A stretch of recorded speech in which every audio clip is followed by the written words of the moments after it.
के कानून में है।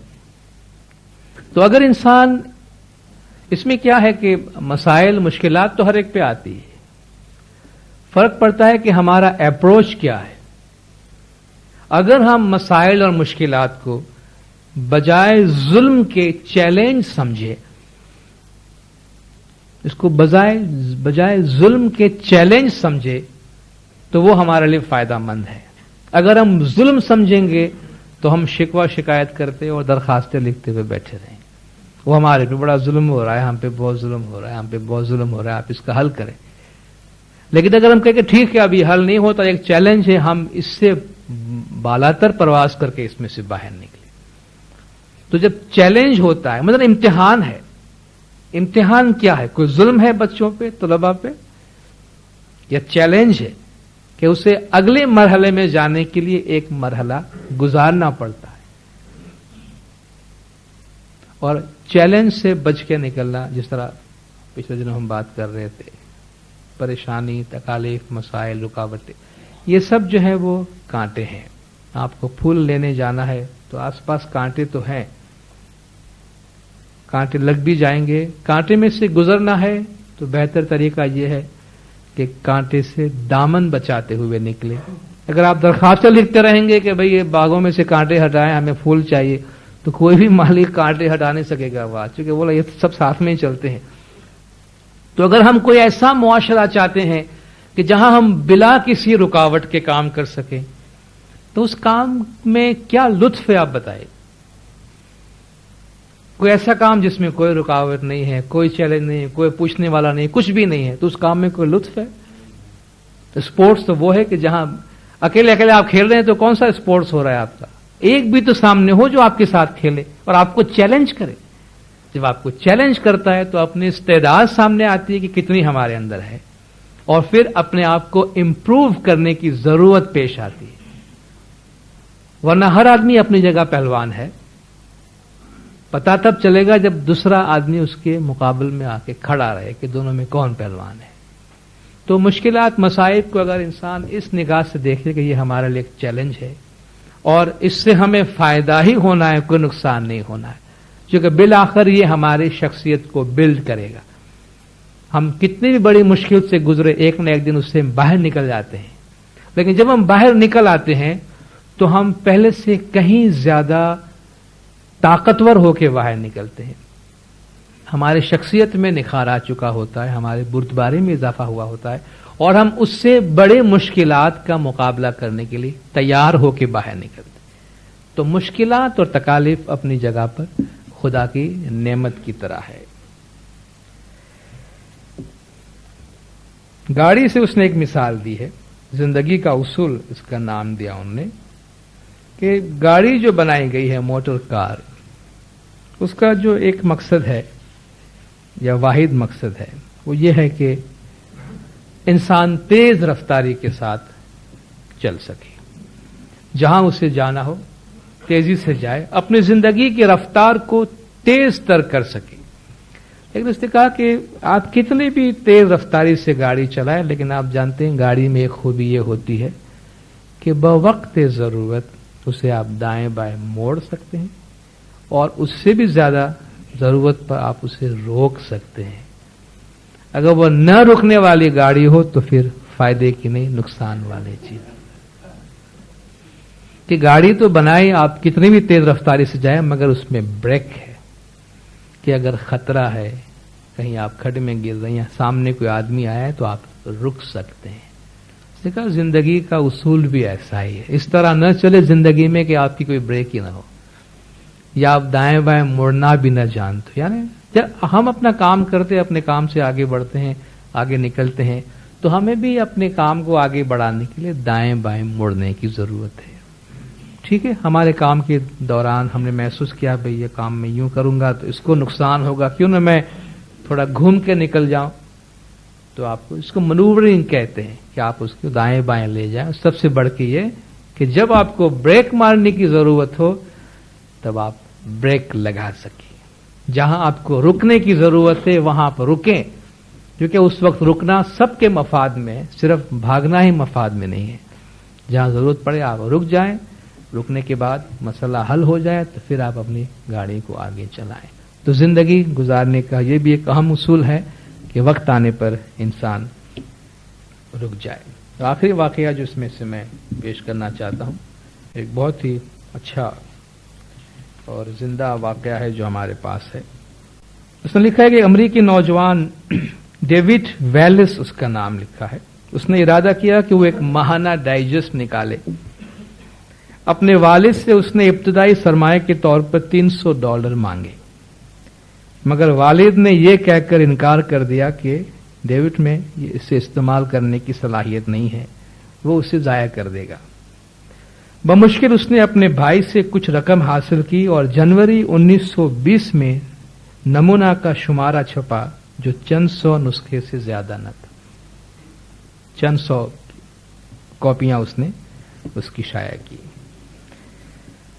अब उसने कोशिश की कि इस काम को आगे बढ़ाया। उसको सरमाए की जरूरत थी, कुछ लोगों से उसने बात की और थोड़ा सरमाया उसने हासिल किया, उस काम को आगे बढ़ाया। ये वही रिसाला है जिसके लिए उसके बाप ने $300 देने से मना किया था। 1987 में उसने लिखा है कि उसकी 28 मिलियन से ज्यादा तादाद में कापियां दुनिया में डिस्ट्रीब्यूट हो रही और 29 से ज्यादा एडिशन शाया हो रहे। हम और आप सब इसे पढ़ते हैं, जिसको रीडर्स डाइजेस्ट कहा जाता है। आज दुनिया में इसकी करोड़ों कॉपियां छपती हैं महीने में, करोड़ों कॉपियां, और दुनिया के कई जबानों में इसके एडिशंस छपते हैं। आज दुनिया का मैं समझता हूं मयारी तरीन रिसालों में से रीडर्स डाइजेस्ट एक है कि जिस पर जो तबसरे आते हैं और जो अप टू डेट इंफॉर्मेशन होता है वो बैनुल अक़वामी मयार का होता है। मगर जिस शख्स ने इसे शुरू करना चाहा, उसके बाप ने कहा था कि इसमें मैगजीन निकालने की सलाहियत नहीं है, यह $300 जाया कर देगा। तो ये सब कैसे हुआ? कि जो आपका नस्बुल ऐन है, एम है, जो गोल है, जो काम करना है, उसकी लगन, उस लगन के पीछे आप लगे रहें, अपने काम के पीछे लगे रहें तो रास्ता खुद ब खुद निकल आता है। तो आप देखें कि बड़े से बड़े वाकयात जो आज दुनिया में पेश आए, बड़ी से बड़ी कामयाब शख्सियतें जो दुनिया में मौजूद हैं, आप देखिए उनकी जो इब्तदाई जिंदगी है वो ये नहीं है कि वो अपने मुंह में कोई सोने का चमचा लेकर पैदा हुए, जिस तरह हम कहते हैं, या चांदी के चमचे के साथ पैदा नहीं हुए थे। नामसाइद मुश्किल हालात में सब थे, मगर उन हालात से गुजरते हुए वो आगे से आगे निकले। दो और किताबों का जो मैंने जिक्र किया, मैं सिर्फ इसका फर्स्ट पेज आपको बताता हूं, इसकी फोटोकॉपी है। Chicken soup for the soul, ये एक नई किताब है, गुज़श्ता चंद सालों में अमेरिका से शाया हुई है। इसके दो राइटर हैं, Jack Canfield and Mark Victor Hansen. इन्होंने क्या किया है कि ये खुद भी जिंदगी के मयार को, लोगों की सोच के मयार को बुलंद करने के लिए वो सेमिनार्स और कामकाज करते रहते हैं। और इन्होंने लोगों से पूछ के और तहरीरी तौर पर लोगों से ऐसे वाकयात जमा किए हैं जो जिंदगी की छोटी छोटी खुशियां फराहम कर सके। यानी वो जिंदगी के वो वाकयात जो इंसान आमतौर पर सिरे से नजरअंदाज कर देता है, मगर उन छोटे छोटे वाकयात में कितना दर्स है और उसमें कितनी खुशी है, उससे हमारे जिंदगी में कितना फर्क पड़ता है, ऐसे उसने वाकयात इसमें डाले हैं। और जिस तरह मैंने आपको पहले बताया कि कई और भी इसके वॉल्यूम शाया हो रहे हैं और दुनिया के बहुत बड़े बड़े राइटर्स जो हैं उन्होंने इस किताब के बारे में अपने ख्यालात का इजहार किया है। छोटा सा एक वाकया में जो इसके अंदर है, उसने बयान किया है कि एक शख्स दरिया किनारे, मैक्सिको के दरिया के किनारे शाम के वक्त चहलकदमी कर रहा था, तो उसने दूर से एक और शख्स को देखा कि वो भी चहलकदमी कर रहा है। मगर उसने देखा कि वो जो शख्स है दूसरा, वो जमीन पर झुकता है, कुछ उठाता है और उसे दरिया में डालता है। तो उसे तजस्सुस हुआ कि भाई ये शख्स क्या कर रहा है, बार बार झुक रहा है, कुछ उठाता है और पानी में डालता है। तो उसने करीब जाकर पूछा कि भाई क्या कर रहे हो तुम? तो उसने जवाब दिया कि ये जो छोटी छोटी मछलियां आप देख रहे हैं, स्टार फिश कहते हैं जिसको, ये जब पानी में बहाव होता है, पानी बढ़ता है समंदर का, तो ये छोटी मछलियां जो है वो साहिल पर आ गई हैं, और अब जब पानी उतर गया है तो ये मछलियां साहिल पे रह गई हैं। अब इनको पानी के बगैर ये मर जाएंगी, तो मैं इनको दरिया में डालता हूं। कहा भाई तुम्हारा ख्याल तो बहुत दुरुस्त है, मगर तुमने देखा कि यहां कई हजार बल्कि कितने लाख मछलियां हैं जो किनारे पे आ गई है? हाँ ये तो पता है। और तुम्हें ये पता है कि दुनिया में और कितने हजार ऐसे साहिल हैं? ये भी पता है। और वहां कितने करोड़ों मछलियां होंगी जो इस तरह साहिल पे आ गई होंगी? कहाँ ये भी मालूम है। तो फिर तुम्हारी एक एक मछली फेंकने से क्या फायदा हो रहा है तुम्हें? जगह तुम्हारी एक एक मछली उठा के तुम पानी में फेंकते हो, इससे क्या फर्क पड़ता है? इससे क्या फर्क पड़ता है? उसने कहा देखो, उसने एक मछली को उठाया और उससे दरिया में डाल के कहा कि देखो इस मछली के लिए जिंदगी और मौत का फर्क पड़ गया है। इस एक मछली के लिए जिंदगी और मौत का फर्क पड़ गया है। मैंने सबका तो कुछ नहीं किया, मगर कम से कम इसको मैंने मौत के मुंह से निकाल कर जिंदगी में डाला है। ये कोई बड़ी बात नहीं है। कहने का मकसद ये है, वन एट ए टाइम इसका हेडिंग है। छोटे से छोटा काम करो मगर करो, और ये न सोचो कि तुम्हारे इस छोटे से काम से तुम कौन सा तीर मार लोगे, तुमसे पहले इतने सारे आ गए, उन्होंने कुछ नहीं किया, तुम क्या कर लोगे। ऐसी बातें नहीं करो। और ये न सोचो कि तुम छोटा काम कर रहे हो तो उसकी कोई हैसियत, कोई अहमियत नहीं है।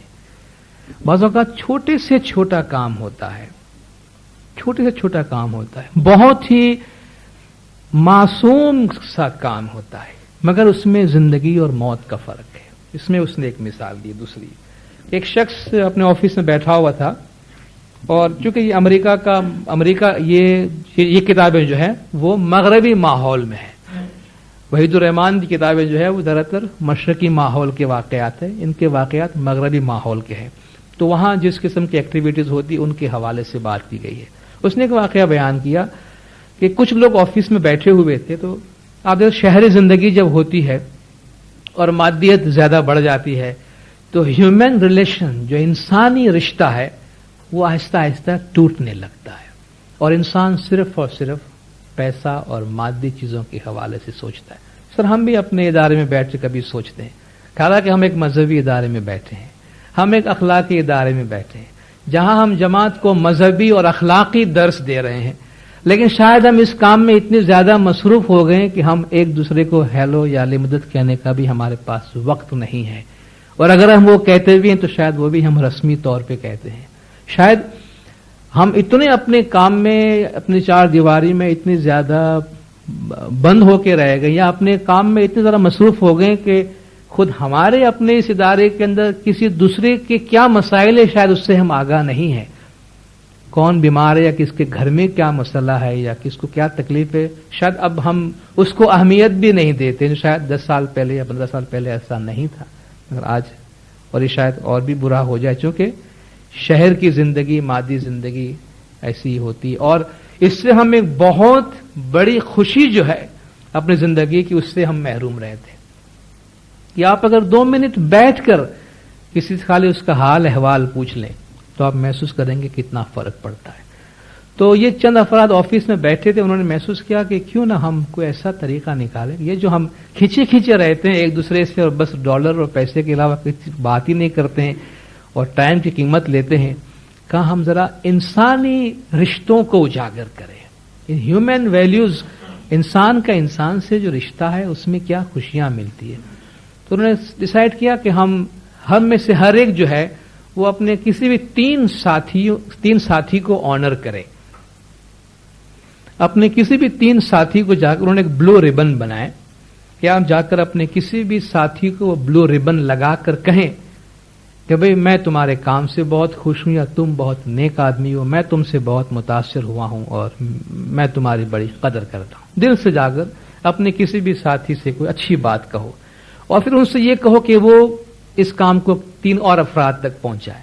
یعنی اگر آپ نے مجھے ریبن لگایا تو میں کسی اور 3 افراد کو جا کر ریبن لگاؤں اور کہوں کہ بھئی تم نے بڑا، میں تم سے بہت پیار کرتا ہوں، یا تم بڑے نیک ہو، تمہاری بڑی عزت کرتا ہوں، اس کی قدر شناسی کرو. تو ان کا جو سٹاف کا ایک آدمی تھا، اس کو انہوں نے جا کر ایک بیج لگایا کہ بھئی، اس کے مینیجر نے آ کر سب آرڈینیٹ کو بیج لگایا کہ بھئی میں تمہارے کام سے بہت خوش ہوں اور تم بہت ہی اچھا کام کرو. بڑا حیرت ہو گئی اس کو کہ کم وقت 20 سال میں جو بات اس نے نہیں کہی وہ آج جا کر پتا چلا اس کو کہ میں بڑا اچھا کام کرتا ہوں. یعنی عام طور پر لوگوں کو اپنے مینیجروں سے شکایت ہوتی ہے اور مینیجروں کو اپنے سٹاف سے شکایت ہوتی ہے، لیکن مینیجر نے آ کر کہا کہ بھئی چلو یہ اسکیم نکلی ہے، تو اپنے ہی کسی ماتحت کو جا کر آنر کیا کہ بھئی تم نے بڑا اچھا کام کیا ہے. ہم جب اپنے کسی ساتھیوں میں سے کسی کو دلی گہرائی سے کہتے ہیں کہ بھئی تم نے اچھا مقالہ لکھا، یا تم نے اچھا واعظ کیا ہے، یا تم نے اچھی تحریر، اچھی بات کی، اچھا لیکچر دیا ہے، تو آدمی خوش ہوتا ہے اور پھر وہ اپنی خوشی لوگوں میں بانٹتا ہے، تب وہ خود بھی کسی اور کا احترام کرنے سیکھتا ہے. تو اس پر یہ کام تھا کہ بھئی اب وہ اس کو ریبن لگا تو وہ کسی اور کو ریبن لگا ہے.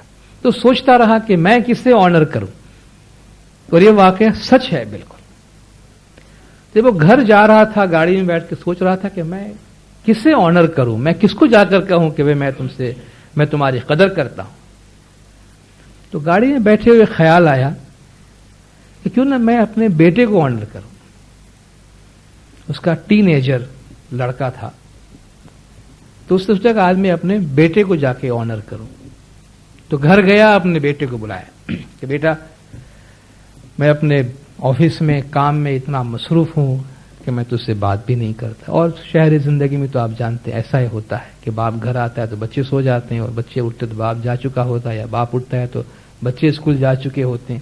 تو ان کا کمیونیکیشن اتنا برا ہو چکا ہوتا ہے کہ وہ ایک ہی گھر میں جیسے کچھ پیئنگ گیسٹ رہ رہے ہیں، اس طریقے سے زندگی ہو جاتی ہے. تو سالوں کے بعد اس نے یہ وقت نکالا کہ بھئی بیٹے کے ساتھ 2 منٹ بیٹھ کے بات کی. کہ بیٹا تو بہت اچھا ہے، تو بہت نیک ہے، کبھی کبھی میں تجھے ڈانٹ دیتا ہوں تیری پڑھائی کے لیے، تجھ سے کبھی محبت نہیں کرتا، تیرے ساتھ بیٹھ کے کبھی بات نہیں کرتا، لیکن میں تیری بہت عزت کرتا ہوں، تجھے بڑا پیار کرتا ہوں. تو باپ نے جب یہ بات کہی تو وہ بیٹا پھوٹ پھوٹ کے رویا. تھوڑی دیر پھوٹ پھوٹ کے رویا. جب اس کی ہچکی بند ہوئی تب اس نے اپنے باپ سے کہا کہ بجان بہت شکریہ آپ کا، thank you very much to tell me that you love me. شکریہ کہ آپ نے مجھے بتایا کہ آپ مجھ سے محبت کرتے ہیں، ورنہ میں سمجھ رہا تھا کہ آپ کو میری ضرورت نہیں. اور بجان میں بیزاری کے عالم میں کل خودکشی کرنے والا تھا، میں کل خودکشی کرنے والا تھا. آپ دیکھیں ایک چھوٹی سی بات ہے، 2 آدمی نے ڈیسائیڈ کیا کہ بھئی کسی کو آنر کرنا ہے، کسی سے جا کر یہ کہنا ہے کہ بھائی تمہاری کوئی عزت ہے، تمہارا کوئی مقام ہے. یعنی آپ دیکھیں زندگی کے یہ چھوٹے چھوٹے واقعات جو ہمیں خوشی دیتے ہیں ان سے ہم بالکل بے خبر ہیں. میں اپنا ذاتی واقعہ آپ کو بتاؤں، آپ وائزن ہیں تو اس سے شیئر کرتے. 3-4 سال پہلے کی بات ہے. یہ صرف آپ دیکھیں گے ایک چھوٹی سی گھڑی میں آپ کا جو ایکسپریشن ہوتا ہے بعض اوقات مولا کرواتا ہے، لیکن آپ نے جو اچھا نیک عمل کیا ہو تو کسی اور کی زندگی پہ اس کا کتنا گہرا. اس نے کہا نا چھوٹی سی بات کہ آپ نے مچھلی کو وہاں ڈال دی تو کون سا تیر مارا آپ نے، یہ کیا کام کر رہے ہیں آپ. کہا بھائی یہ زندگی اور موت کا کام ہے ایک آدمی کی زندگی میں. ایک عید کا دن تھا، میں چند سال پہلے درخانہ جماعت خانے میں تھا، تو بس یوں ہی دوست برادر تو ملتے ہی رہتے ہیں. تو ایک نوجوان آیا، کچھ پریشان تھا، ویسے ملتے رہتے تھے مگر بس عید تھا تو گلے ملے. نہ معلوم اس کو کیا تکلیف اور کیا پریشانی تھی. جب اس کو عید کے رسم کے طور پہ گلے لگایا تو اس نے کہا کہ آپ نے مجھے بچا لیا. میں نے کہا بچا لینے کیا بات ہے، عید کا دن ہے ہم سب گلے. کہا آپ نے مجھے بچا لیا. کہ میں نے یہ محسوس کیا کہ نہیں اس جماعت میں اب بھی میری کوئی جگہ موجود ہے. اس نے کہا کہ میرے ساتھ ایسا سلوک ہوا ہے کہ میں اپنا مذہب چھوڑ کے جانے والا تھا. میرے ساتھ ایسا سلوک ہوا ہے اس جماعت میں کہ میں مذہب چھوڑ کے جانے والا تھا، لیکن کم سے کم آپ نے مجھے اس قابل سمجھا کہ آپ نے مجھے گلے لگایا. ابھی ہم تو ساتھ سے گلے ملتے ہیں، اس میں ہم نے کسی کو دیکھ کے تو گلے نہیں لگایا، عید کا دن ہے سب سے ملے. تو مجھے احساس ہوا کہ نہیں، مجھے مذہب چھوڑ کے نہیں جانا چاہیے. میرے لیے یا کسی کے لیے بھی وہ کوئی بڑی بات نہیں تھی کہ ہم 100 آدمی سے گلے ملتے ہیں. اگر آپ دیکھیں ایک چھوٹا سا واقعہ کسی آدمی کے لیے زندگی اور موت کا فرق لے آتا ہے. اس کے لیے اسماعیلی مذہب میں رہنا یا اسماعیلی مذہب چھوڑنے کا فیصلہ اس کے ہاتھ میں تھا، اور اس نے فیصلہ کیا کہ نہیں، یہ مذہب اچھا ہے، مجھے یہاں رہنا چاہیے. اب دیکھیں چھوٹے چھوٹے واقعات جو ہیں یہ زندگی میں ہیومن ریلیشن، جو مولانا بھی فرمایا کہ بھئی جو مادیت میں اضافہ ہوتا جا رہا ہے، یہ انسانی رشتے جو ہیں وہ اس کی اہمیت کم سے کم تر ہوتی جا رہی ہے، جبکہ اس میں ہمارے لیے بہت نصیحتیں اور بہت پیغام ہے، مگر بدقسمتی سے وہ ہمارے ہاتھ سے چھوٹتے جا رہے ہیں. تو اس قسم کی بہت سے واقعات بے شمار، میں اس وقت کہوں گا کہ اور بھی کتابیں ہمارے سامنے آ جائیں اور پڑھیں. ان سے خود ہم اپنی ذات کے اندر کتنی اچھی نصیحتیں لے سکتے ہیں. آخری بات جو میں آپ کے سامنے کرنا چاہتا ہوں وہ اس آخری کتاب کے بارے میں ہے. یہ کتاب جو ہے When Bad Things Happen to Good People، یہ ہماری لائبریری میں موجود ہے. یہ ایک یہودی ربائی ہے، یہودی مشنری جسے کہتے ہیں، اس کی لکھی ہوئی کتاب ہے. اس کا نام ہے ہیرلڈ کوشنر، اس کا نام ہے. بک کا نام ہے When Bad Things Happen to Good People. When Bad Things Happen to Good People. اچھے انسان کے ساتھ برے واقعات پیش آتے ہیں. اور یہی اس کتاب کا عنوان بھی ہے اور یہی اس کتاب کی بحث بھی ہے. اور اس نے یہ کتاب اپنی زندگی کے واقعات پر بیس کی ہے، اور اس نے لکھا ہے کہ میں نے یہ کتاب کیوں لکھا. وہ ایک یہودی مشنری ہے اور کہتا ہے کہ میرے خیال سے میں ایک نیک آدمی ہوں، دین کا پرچار، ہم وائزن ہیں، ہم وائزن کسی کا کیا بگاڑتے، ہم سب نیک لوگ ہی ہیں. تو ہمارے پاس ہے کیا کسی کے بگاڑنے کو. لیکن اگر ہم میں سے کسی کو تکلیف آئے تو ہم کہتے ہیں یار ہم جیسے خدا ترس اور اللہ والے لوگوں کو بھی لوگ نہیں چھوڑتے، ہم کیوں پریشان، ہم کیوں دکھی ہے. یہ بھی بیچارہ ایک مشنری تھا، اور اس کے ہاں ایک بچہ پیدا ہوا، آرون اس کا نام تھا، جو ہم عربی اردو میں ہارون کہتے ہیں، انگلش میں ایرون کہتے ہیں. جب اس کا بچہ پیدا ہوا کچھ عرصے میں انہوں نے کچھ بچے میں بیماری محسوس کی تو ڈاکٹروں کو دکھایا. تو ڈاکٹر نے کہا کہ اس کو ایک ریئر بیماری ہے جس کو پروگیریا کہتے ہیں. پروگیریا پروگریس سے نکلا پروگیریا، PROGRE پروگیریا، PROGERIA پروگیریا. اس کا مطلب یہ ہے کہ ریپڈ ایجنگ، یعنی تیزی سے عمر کا بڑھنا. اس بیماری کو کہتے ہیں پروگیریا، یعنی اس کی عمر جو ہے تیزی سے بڑھتی ہے. یعنی اگر عام طور پر ایک انسان 1 سال کا بڑھتا ہے تو وہ 1 سال میں 10 سال کا ہو جاتا ہے، تو بہت جلدی مر جاتا ہے. یعنی وہ سمجھو کہ 10 سال کی عمر میں بوڑھا ہو جاتا ہے. اس کا برین جو ہے وہ اتنا تیزی سے عمر رسیدہ ہوتا جاتا ہے کہ عام آدمی اگر 1 سال میں 1 سال بڑھتا ہے تو وہ 1 سال میں 8 سے 10 سال بڑھ جاتا ہے. تو برین کا بڑھنا اور جسم کے بڑھنے میں کچھ مطابقت نہیں رہتی. ڈاکٹر نے بتایا کہ اس کو یہ ریپڈ ایجنگ کی بیماری ہے، تیزی سے عمر بڑھنے کی، اس لیے یہ 12-14 سال کی عمر میں مر جائے گا. تو جب یہ بجلی اس پہ گری تو اس نے سوچا کہ اس خبر کو میں کس طرح لوں، مطلب یہ کیوں ہوا، مطلب یہ خبر میرے لیے کیوں. میں ایک خدا ترس آدمی، اللہ والا آدمی، لوگوں کو دین کی نصیحت کرتا ہوں. میرے گھر میں ایک ایسے بچے کو خدا نے بھیجا کہ جو معصوم بچہ پیدا ہوا ہے اور اسے دنیا کی کوئی خوشی نصیب نہیں ہوگی. اس سے پہلے ہی یہ بچہ جو ہے وہ مختلف پیچیدگی میں آ کے اور مر جائے گا. اس کے ساتھ ساتھ والدین بھی پریشان ہوں گے. تو اس نے سوچا کہ یہ تکلیف اور یہ پریشانی مجھ پہ کیوں آئی. اس سوال کو بنیاد بنا کر اس نے تکلیف اور مشکلات پہ ریسرچ کیا ہے. کہ اچھا انسان دنیا میں پریشان کیوں ہوتا ہے. کہ اگر ہم نے کہا کہ دین کا یہ فیصلہ ہے کہ نیک انسان خوش رہے گا، برا انسان دکھی ہوگا، تو ٹھیک ہے، تو میں نیک ہوں تو جب میں نیکی کرتا ہوں، برائیاں چھوڑتا ہوں، تو مجھے اس کا بدلہ ملنا چاہیے کہ مجھ پہ کوئی تکلیف نہیں آنی چاہیے. لیکن میں تو نیک آدمی ہوں، مجھ پر یہ تکلیف کیوں آئی؟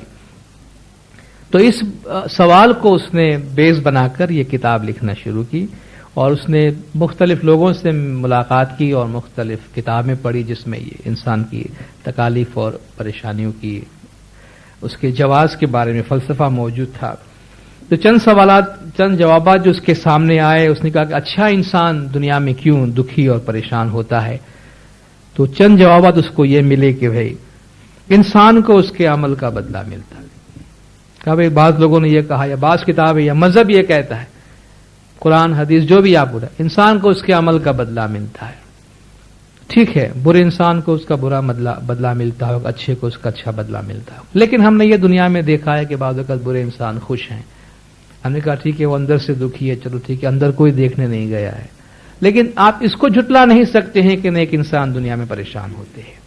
پیغمبروں کی تاریخ اٹھا لیجئے، شاید ہی کوئی پیغمبر ہوگا دنیا میں جو خوشحال گزرا ہو. وہ تو نیک لوگ تھے، ان کے نیکی میں تو کوئی شبہ نہیں ہے نہ کسی کو.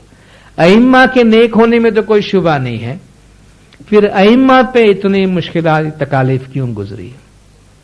اس نے کہا کہ یہ جواب دینا کہ انسان اپنے اعمال کی وجہ سے خوش یا دکھی ہوتا ہے، تو چلو دکھیوں کی باتیں چھوڑو. پھر یہ انبیاء اور ائمہ کو جو تکالیف آئی، کیا ان کے اعمال کی وجہ سے آئی تھی؟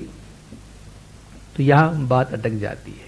پھر اس کا دوسرا جواز یہ پیش کرتے ہیں کہ بھئی پچھلے جنم کی کوئی ان کی ایسی ویسی کمائی ہوگی. پھر اس سے بھی بات نہیں بنتی کہ انبیاء اور ائمہ کے پچھلے کوئی ایسے اعمال تھے جن کی نعوذ باللہ ان کو سزا کے طور پر یہ چیزیں دی گئی.